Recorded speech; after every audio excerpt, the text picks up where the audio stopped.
پاکستان کې وروستي تاوتریخجن اعتراضونه پوځ ته سپارل شوي 33 کسان محاکمه کیږي. په پاکستان کې هغه کسان چې په وروستیو تاوتریخجنو اعتراضونو کې په لاس لرلو تورن دي پوځ ته سپارل شوي او په پام کې ده چې په پوځي محاکمو کې به محاکمه شي. په پاکستان کې د تحریک انصاف ګوند د مشر او د مخکني صدراعظم عمران خان له نیول کېدو وروسته د تاوتریخجنو اعتراضونو په ترڅ کې نیول شوي تورن کسان په پوځي محاکمو کې محاکمه کیږي.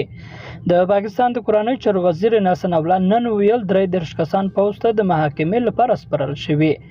دا کسان د مای په 9 د عمران خان د نیول کېدو په خبرګون کې د اعتراضونو پر مهال پر پوځي تاسیساتو په بریدونو او تورن او نیول شوي دي.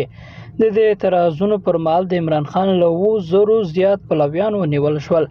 ثناءالله ویل چې تورن کسان حساسو دفاعي تاسیساتو ته ننوتي وو، خو د هغه په وینا دا پوښتنه لا هم نه ده ځواب شوې چې دوی څنګه پوځي تاسیساتو ته په ننوتلو بریالي شول.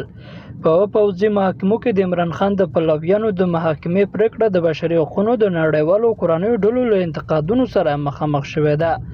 له بلې خوا پاکستاني چارواکو ویل چې حکومت پر عمران خان د هغه پر میرمن بشرا بیبي او سلګونه نږدې همکارانو د سفر بندیز لګولی. د جرمني خبري اژانس د پاکستاني چارواکو له قوله چې نومونه یې نه دي اخیستي خبر ورکړی چې دوی وایي د فدرال تحقیقاتو ادارې یا FIA چې د مهاجرت او سرحدونو اړوند چارې سمبالوي تایید کړې ده چې د عمران خان د میرمنې او د تحریک انصاف ګوند له 500 د زیاتو مشرانو نومونه د الوتنو په ممنوع لیست کې شامل شوي.